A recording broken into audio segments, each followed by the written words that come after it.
Welcome back to our study on the Book of Esther. We today are in Esther Chapter 3.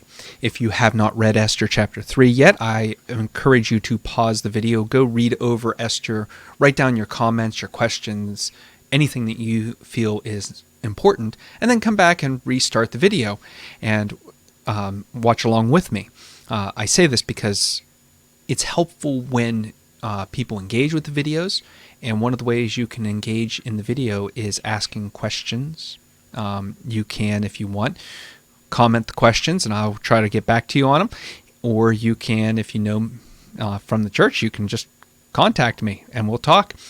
This is a great opportunity for us to help each other study the book better. But we come to Esther 3 and we see the major conflict of the book. The major conflict is that Haman has been promoted to a very important position within Ahasuerus' empire. And we know right away, simply because of Haman's name, that he is a villain. Not Haman, not the name Haman anyway, but the fact that he's an Agagite. And if you would know the Hebrew Scriptures as intimately as an ancient Israelite would, you would know that Agag was a king.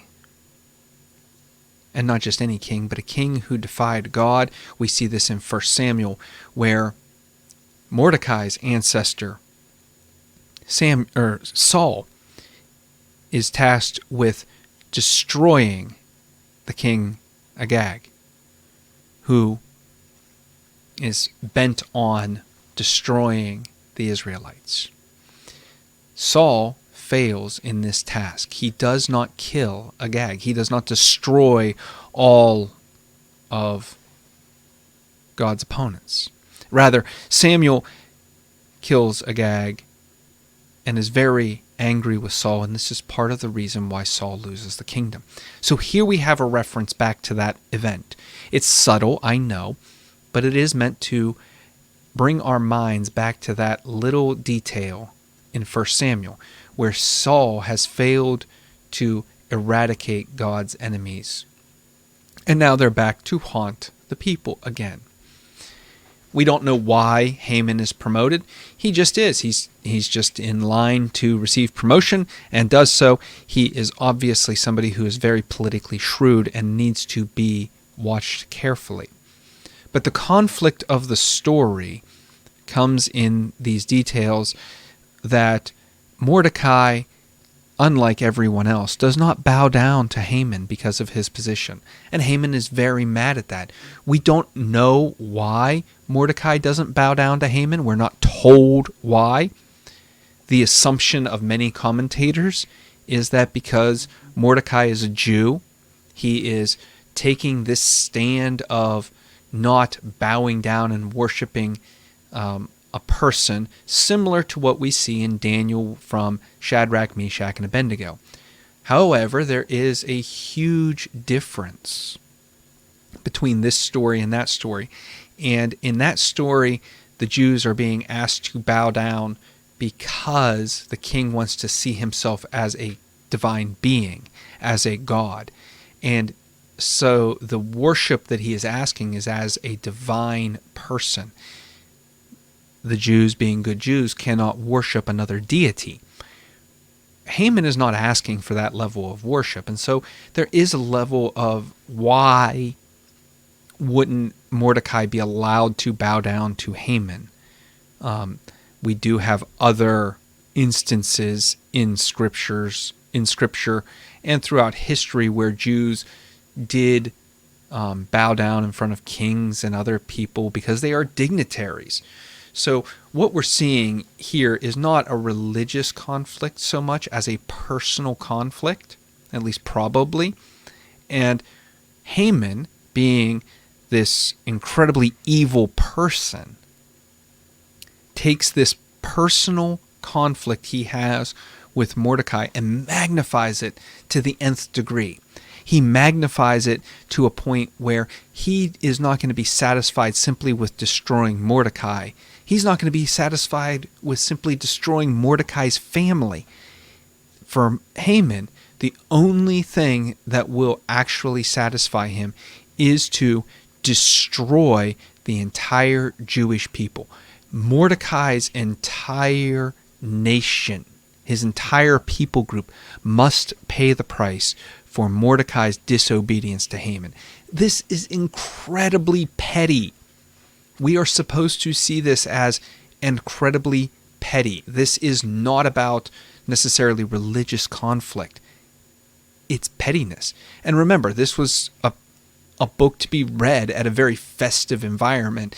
So the idea of petty relationships, well, that makes sense. It will add more spice and humor to the theme of reversal that we will see later in the book.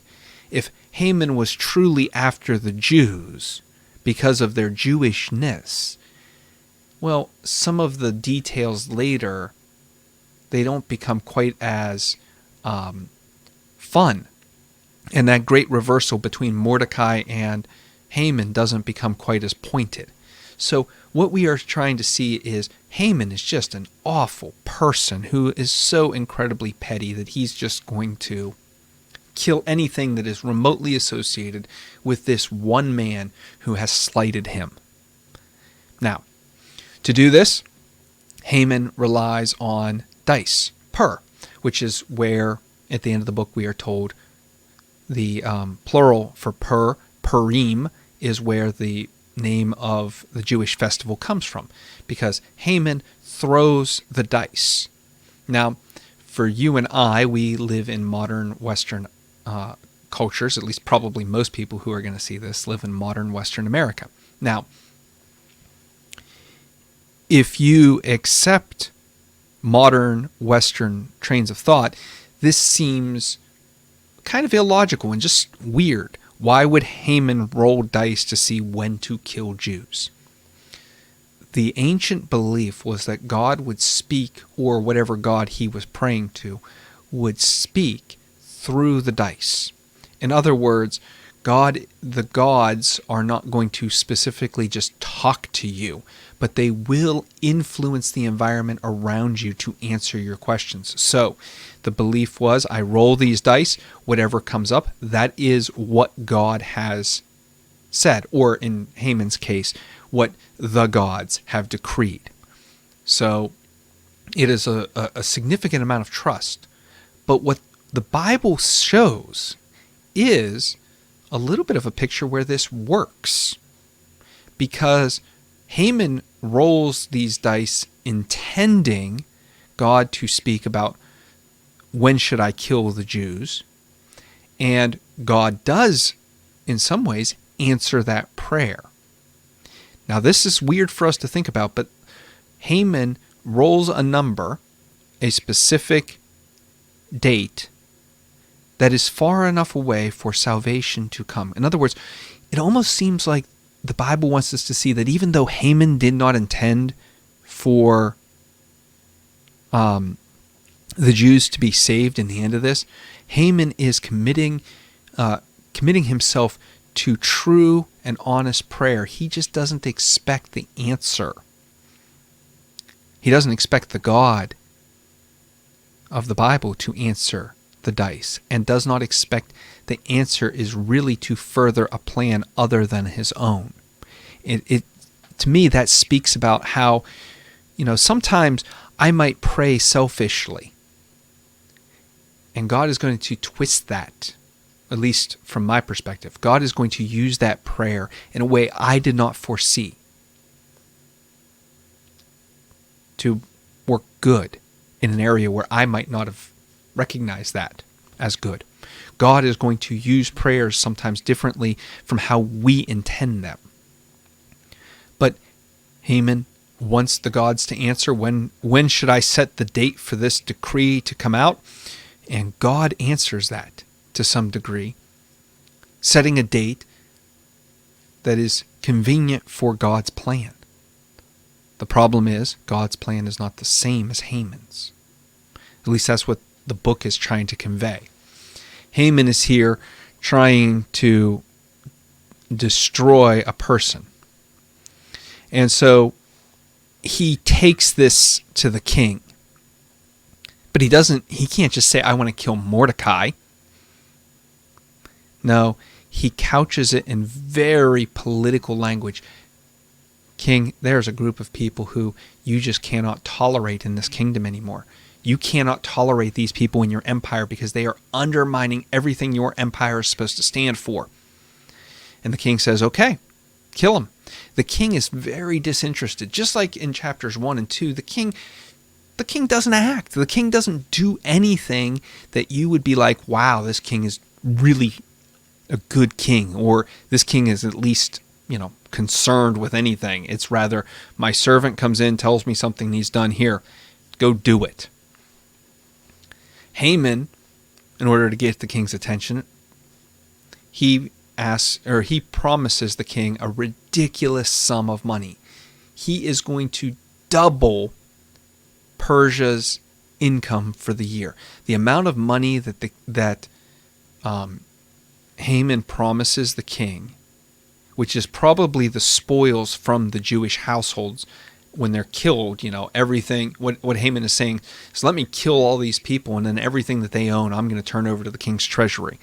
It would double the king's wealth. And, that's pretty tempting to a king whose sole traits so far have been money and sex and booze. I can see where Ahasuerus so far would be very into this kind of idea of, we're going to get richer. You mean I can feast more, I can drink more, I can sleep with more people? Great, go do it. That's kind of the portrait that we see here of these two men. And it's really disturbing, and this should resonate with us in a way that, not that any of our leaders are nearly this bad, but it should make us recognize the need for good character in our leaders and a need for a selflessness in a good leader. This is something that we should kind of hold up to a mirror and say, in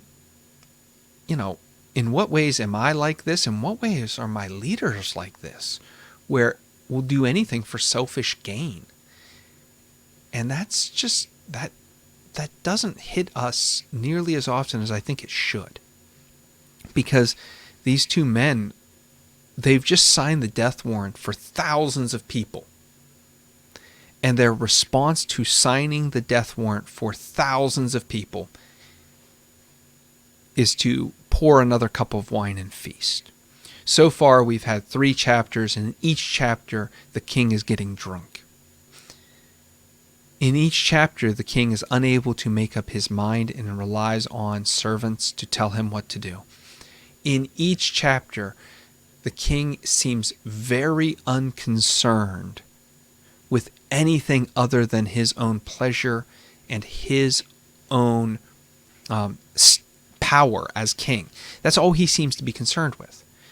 And it's a warning to us about following people like Ahasuerus and Haman, people who are in it for their own selfish ambition. This is something that we should think about. What kind of leader signs the death warrant for people and then goes back to feasting? Who can we say is a rational human being who does not at least have an ounce of empathy for the destruction of an entire people? This kind of thing should be, even if it happens, we should see characters who are somewhat concerned, and we don't. And yes, this is a story, and they can wipe away that kind of stuff, but at the same time, it's meant to, it's meant for us to look at and to hold ourselves up to that light and say, am I concerned enough about the injustice around me? Am I concerned enough about the suffering of others? Am I concerned enough about the situation that others face, even when it doesn't affect me, even when my own happiness is not at stake? How does this impact others? And I don't think that we often recognize that. I don't think that we often hold ourselves up to that kind of spotlight, which we should do on a regular basis. So Esther chapter 3 is about this king who is trying to figure out a way to just make himself comfortable at the expense of others, about a servant who, or a leader, a political leader, who takes a personal vendetta and a personal grudge way too far and way beyond what he needs to. And right now, we don't know what's going to happen with the Jews. Are they going to be saved? Is anything going to happen? Is God just going to let them perish?